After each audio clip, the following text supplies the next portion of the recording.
विपक्ष से भी जवाब ले लेते हैं। हमारे साथ सभी खास मेहमान जुड़ चुके हैं। शौर्या सिंह भी हमारे साथ जुड़ी हैं, सपा प्रवक्ता हैं, और हमारे साथ शशि पाठक जी भी जुड़ गई हैं जो कि अधिवक्ता हैं। सतेंद्र दीप कौर भी हमारे साथ जुड़ गई हैं, कांग्रेस प्रवक्ता हैं, और रूपा पांडे हमारे साथ जुड़ी हैं, कवियत्री हैं। लेकिन सबसे पहले मैं आऊंगी सतेंद्र कौर जी आपके पास, चूंकि कहा जा रहा है राजनीतिक माहौल बनाने की कोशिश आप लोग क्यों कर रहे हैं?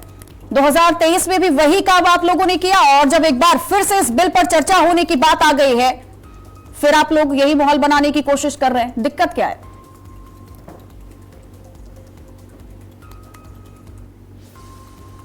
चलिए, शायद उनसे हमारा कनेक्शन नहीं हो पा रहा है, हम दोबारा से एक बार कनेक्ट करने की कोशिश करेंगे। शौर्या सिंह भी हमारे साथ जुड़ी हुई हैं, सपा प्रवक्ता हैं। शौर्या जी, अब आप ही जवाब दे दीजिए, क्योंकि अखिलेश यादव का भी वो बयान हमने सुना कि आधारभूत नहीं है, आंकड़े ठीक नहीं है, तो कैसे लागू किया जाएगा।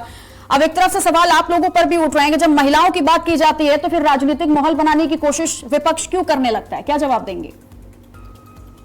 बहुत बहुत नमस्कार और बहुत बहुत धन्यवाद। आपने महिला सशक्तिकरण के ऊपर एक इतना महत्वपूर्ण और संवेदनशील डिबेट रखा हो।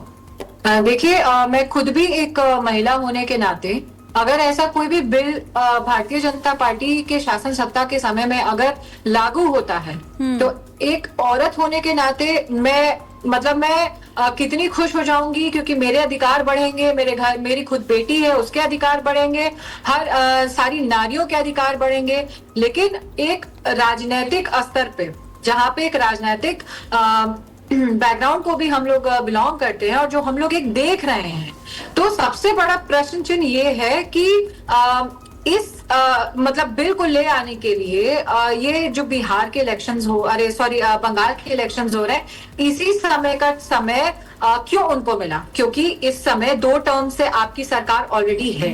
अगर आप महिलाओं के प्रति इतने संवेदनशील होते, वुमेन एम्पावरमेंट आपके लिए इतना इंपॉर्टेंट सब्जेक्ट होता, तो आपके पास एक लंबा ड्यूरेशन, एक लंबा समय था इस बिल को लाने के लिए। और अभी भी बिल को ले आने के लिए सबसे बड़ी बात सामने रखी जा रही है कि 2029 की बात रखी जा रही है।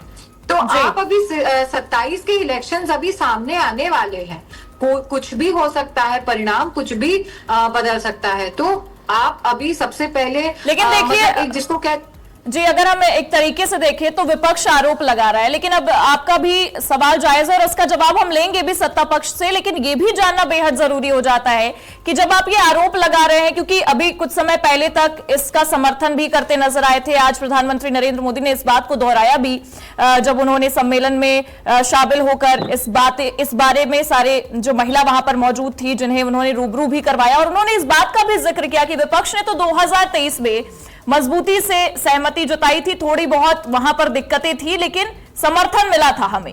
पर अब देखिए, क्योंकि 26 है और उसके बाद समर्थन मिलता नजर नहीं आ रहा है और बहुत सारे आरोप प्रत्यारोप चल रहे हैं, तो विपक्ष के पास क्या कुछ प्लान है? क्योंकि विपक्ष तो लगातार महिलाओं के बारे में बात करता है और ये कहता नजर आता है कि हम महिला आरक्षण का समर्थन कर रहे हैं। महिलाओं के बारे में सिर्फ बात नहीं करता है, विपक्ष ग्राउंड रियलिटी पे जाकर के जो शोषित वंचित महिलाएं हैं, जो ऐसी महिलाएं हैं जो पढ़ी लिखी नहीं है, उनको अपने आरक्षण और अपने राइट्स के बारे में पता ही नहीं है, हम लोग उनके बीच में उठने बैठने और आने जाने का काम करते हैं मैडम। और वहां पे जब एक टीवी स्क्रीन पे खाली ये फ्लैश होता है कि हाँ, आप नारी सशक्तिकरण की हम बात कर रहे हैं, तो ये उनके लिए एक बहुत, जिसको हम कहते हैं, उनके लिए बहुत ये एक अद्भुत और चमत्कार वाली चीजें हैं। लेकिन जो वहां पे पढ़ा लिखा वर्ग है महिलाओं का, उनका भी सवाल ये सीधे होता है कि इतने साल से मोदी जी हैं। बिल्कुल, मतलब टाइमिंग और नियत का यहाँ पे जिक्र हो रहा है ना। पल्लवी जी से भी पूछ लेते हैं। पल्लवी जी, देखिए, शुरुआत में ही इस बात का जिक्र हो गया था कि टाइम और नियत को लेकर देखिए सवाल विपक्ष उठा रहा है। 23, फिर 26 और अभी भी 29।